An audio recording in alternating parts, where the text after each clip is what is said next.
இன்றைக்கி வீடியோவில் ஒரு நீர் உரம் தான் காட்ட போகிறேன். இது வந்து ரொம்ப ஃபேண்டாஸ்டிக் அமேசிங் உரம். இது வந்து யாரெல்லாம் அதை யூஸ் பண்ணலாம் அப்படின்னு பார்த்தீங்கன்னா, நீங்கள் இப்போது கார்டனுக்காக செடிகள் நர்சரியில் வாங்குகிற இல்லையா, அது வந்து ஒரு 10 பூ பூக்கும், 4 காய் காய்க்கும், அதுக்கப்புறம் அப்படியே நின்றுடும். அவங்க போட்ட உரத்தில் அது ரொம்ப நல்லா காய்ச்சிரும் ஃபஸ்ட்டு, அதுக்கப்புறம் பூவும் பூக்கும். அதுக்கப்புறமா என்ன ஆகும்னா உங்களுக்கு காய்க்கிறதும் நின்றுடும், பூவும் நின்றுடும், செடியே வளர்ச்சி இருக்காது. அந்த மாதிரி செடிகள்லாம் உங்கள் வீட்டில் இருக்குன்னா நீங்கள் கவலையே பட வேண்டாம். நிறைய பூத்து புதுசு புதுசாக கிளை வந்து நல்ல க்ரோத்தும் வந்து நல்ல பூக்களும் காய்களும் கொடுக்கறதுக்கு இன்றைக்கி நான் சொல்ல போகிற உரம் ஃபேண்டாஸ்டிக்காக இருக்கும். வீடியோவை கடைசி வரைக்கும் பாருங்கள். அது எதால் பண்ணுறோம், எப்படி பண்ணணும், எப்படி அதை செடிகளுக்கு கொடுக்கணும், அதில் என்னெல்லாம் சத்துக்கள் இருக்குது அப்படிங்கிற டீட்டெயில்ஸ் எல்லாம் சொல்ல போகிறேன். வீடியோவை கடைசி வரைக்கும் பாருங்கள், உங்களுக்கு ரொம்ப பயனுள்ளதாக இருக்கும். இப்போ வீடியோக்குள்ளே போகலாம் வாங்க. இன்றைக்கி நான் வந்து யூஸ் பண்ண போகிற இன்க்ரீடியண்ட் வந்து இந்த புதினா தாங்க. இந்த புதினா வந்து நீங்கள் வீட்லேயே வளர்க்கலாம். இது எப்படி உரமாக்குறதுன்னு நான் சொல்லித்தரேன்.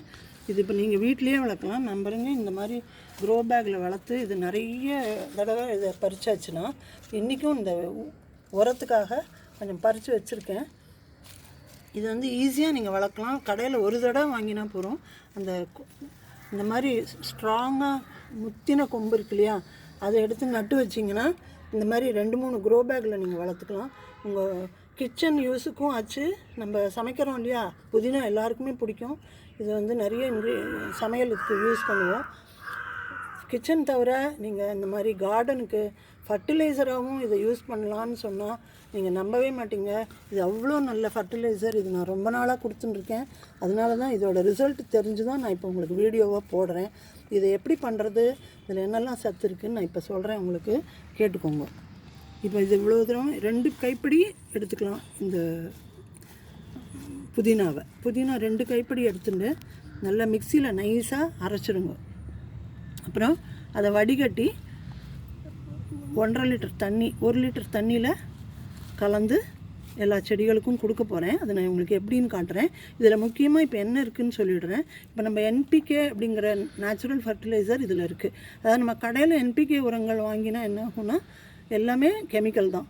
கெமிக்கல் போட்டால் உங்களுக்கு நிறைய காய் பழம்லாம் வரும், ஆனால் சாயில் ரொம்ப மோசமாகிடும். அதுக்கப்புறம் உங்களுக்கு சத்தான காய்கள் கிடைக்காது. நம்ம மாடித்தோட்டில் காய் வளர்க்குறதுக்குள்ள ஐடியாவே வந்து நமக்கு வந்து ஹார்ம்லெஸ்ஸாக கெமிக்கல்ஸ் இல்லாத காய்கறிகள் வேணுங்கிறதுக்கு தான் நம்ம வளர்க்குறோம். ஸோ அப்படி இருக்கும்போது இந்த மாதிரி நேச்சுரல் ஃபர்டிலைசர்ஸ் கொடுத்து நம்ம வளர்க்குறது தான் நல்லது.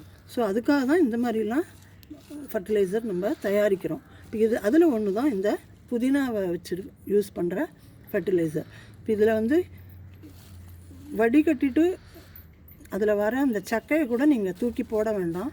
அதை நீங்கள் செடியில் போட்டால் அது ஒரு ஹியூமஸ். அதாவது நீங்கள் கார்டன் சாயில் உங்களோடது ரொம்ப மட்டமாக இருக்குது, சாண்டியாக இருக்குது, கிளேயாக இருக்குது, அந்த மாதிரி கிளேயி சாயில், சாண்டி சாயிலெல்லாம் இதை அரைச்ச விழுது போட்டிங்கன்னா உங்களுக்கு வந்து நல்ல ஃபர்டைல் சாயில் ஆகிடும். ஸோ சாயிலை மண்ணை வளமாக்குறதுக்கும் இந்த புதினா வந்து ரொம்ப யூஸ் ஆகுது. அதை தவிர இதோட வாசனைக்கு பூச்சிக்கொல்லியாகவும் வரும். எப்படின்னா மண்ணில் இருக்கிற பூச்சிகள், நன்மை இல்லாத பூச்சிகள் இருக்குது இல்லையா, மண்ணில் ஃபங்கஸ் வரும், பாக்டீரியா வரும், அந்த ரூட்டை அஃபெக்ட் பண்ணுற பூச்சிகள்லாம் இருக்கும். சின்ன சின்ன கண்ணுக்கு தெரியாத மைக்ரோஸ்கோபிக் பூச்சிகள், நுண்ணுயிர்கள் இருக்கிறதெல்லாம் இந்த வாசனைக்கு அது அழிஞ்சு போயிடும்.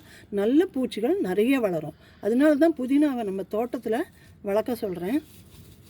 எப்படின்னா உங்களுக்கு இது வளர்த்தாலே உங்களுக்கு சுற்றியில் இருக்கிற செடிகள்லாம் ரொம்ப இயற்கையாகவே பூச்சிகளை விரட்டிடும் இது. அதே மாதிரி நல்ல பூச்சிகளை அட்ராக்டும் பண்ணும். அதுதான் முக்கியமான விஷயம். ஸோ கெட்ட பூச்சிகளெல்லாம், தொந்தரவு பண்ணுற பூச்சிகளெல்லாம், செடி அழிக்கக்கூடிய பூச்சிகளெல்லாம் விரட்டும், நல்ல பூச்சிகளெல்லாம் அட்ராக்ட் பண்ணி இது வந்து நம்ம கார்டனையே ரொம்ப நல்லா வச்சுக்கும். ஸோ அங்கங்கே ஒரு மின்ட்டு வளர்த்து நீங்கள் அங்கங்கே ஒரு பேக்கை நீங்கள் செடிகளுக்கு இடையில வச்சிங்கனாலே போகிறோம், பூச்சி வெரைட்டியாகவே ஆகும். அதே மாதிரி இப்போ நான் கொடுக்க போகிற உரத்தில் மண்ணில் இருக்கிற வேண்டாத ஃபங்கஸ், பாக்டீரியா எல்லாமும் அழிஞ்சிடும். அதை தவிர இதில் வந்து என்பிகே இருக்குது. என்பிகே நான் திரும்ப எல்லாத்துலேயுமே சொல்கிறது தான். நைட்ரஜன், ஃபாஸ்பரஸ், பொட்டாசியம், இது 3 இதில் ஈக்குவல் ரேஷியோவில் இருக்குது. அபரிமிதமாக இருக்குது.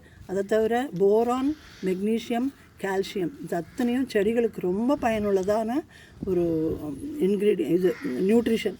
ஸோ நியூட்ரிஷன் பாம்புன்னே சொல்லலாம். இதை நியூட்ரிஷன் பாம்பாக இருக்கிற இந்த ஃபர்டிலைசரை நீங்களும் உங்கள் செடிகளுக்கெல்லாம், பூச்செடி, காய்ச்செடி, என்னெல்லாம் பூச்செடிகள், ரோஸு, அடீனியம் என்னெல்லாம் வச்சுருக்கீங்களோ எல்லாத்துக்கும் கொடுக்கலாம். இப்போ நான் இதை எப்படி ப்ரிப்பேர் பண்ணுறதுன்னு காட்டுறேன், எப்படி இதை யூஸ் பண்ணுறதுன்னு காட்டுறேன். இதில் மிக்சியில் நான் இந்த மாதிரி ஒரு 2 கைப்பிடி புதினாவை இதில் அரைச்சி கொண்டு வந்திருக்கேன். இப்போ பாருங்கள், இதை நம்ம வடிகட்டிக்கலாம். வடிகட்டினா தான் உங்களுக்கு ஈஸியாக சாயிலில் அப்சர்வ் ஆகும். இதில்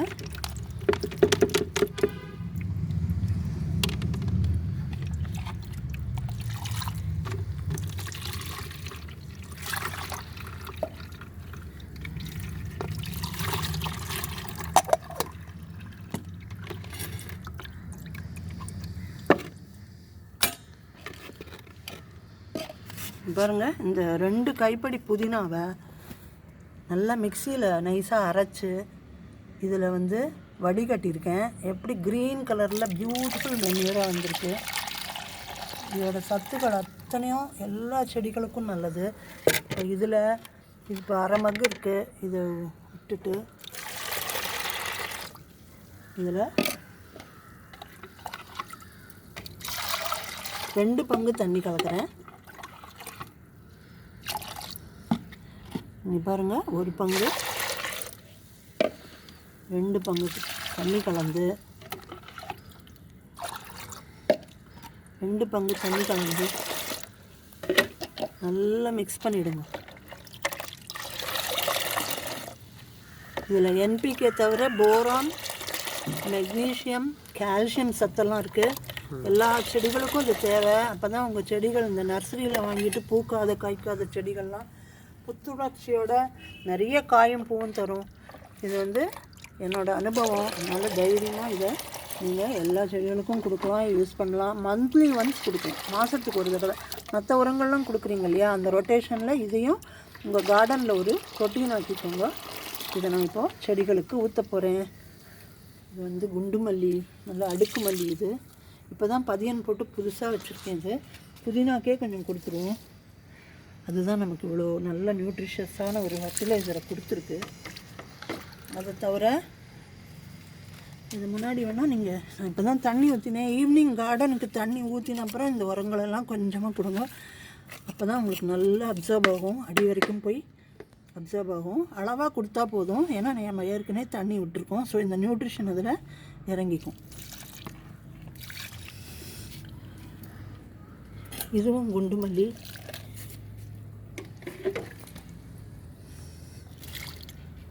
இது அளவு கொஞ்சம் குறைஞ்சது கூடித்துன்னா ஒன்றும் கவலைப்பட வேண்டாம். நேச்சுரல் ஃபர்டிலைசர் உங்களுக்கு எந்த பாதிப்பும் செடிகளுக்கு வராது.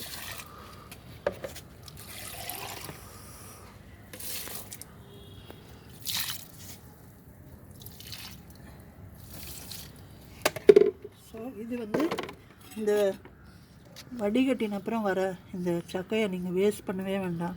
நீங்கள் இதை சும்மா அந்த மண்ணை ஓரமாக வேரை தொட்டு இந்த ஸ்டெம்மை தொட்டு எந்த சாலிட் ஃபர்டிலைசரும் கொடுக்கக்கூடாது. உங்களுக்கு ஃபங்கஸ் இந்த ரூட் அஃபெக்ட் பண்ணி உங்களுக்கு செடி போயிடும். எது கொடுக்குறதா இருந்தாலும் ஓரமாக இப்படி மண்ணை கிளறி விட்டுட்டு இதை அப்படியே போட்டு மூடிடுங்க. அவ்வளோதான், மண்ணை போட்டு மூடினா போதும். இது ரொம்பலாம் இல்லை, கொஞ்சம் தான் இருக்குது, இருந்தாலும் வேஸ்ட் பண்ண வேண்டாம். அப்படியே போட்டு மூடிடலாம். ஸோ இதுதான் இன்றைக்கி வீடியோ. இது இந்த புதினா அரைச்சி பண்ணுற என்பிகே ஃபர்டிலைசரை உங்கள் செடிகளுக்கெல்லாமும் கொடுத்து நிறைய பூவும் காயும் பறிக்கணும். இது உங்களுக்கு யூஸ்ஃபுல்லாக இருந்திருக்கும்னு நினைக்கிறேன். அடுத்தடுத்த வீடியோஸில் நிறைய இன்ட்ரெஸ்டிங்கான யூஸ்ஃபுல்லான தகவலோடு வருவேன். அதனால் எல்லோரும் சப்ஸ்கிரைப் பண்ணி வச்சுக்கோங்க. ஓகே.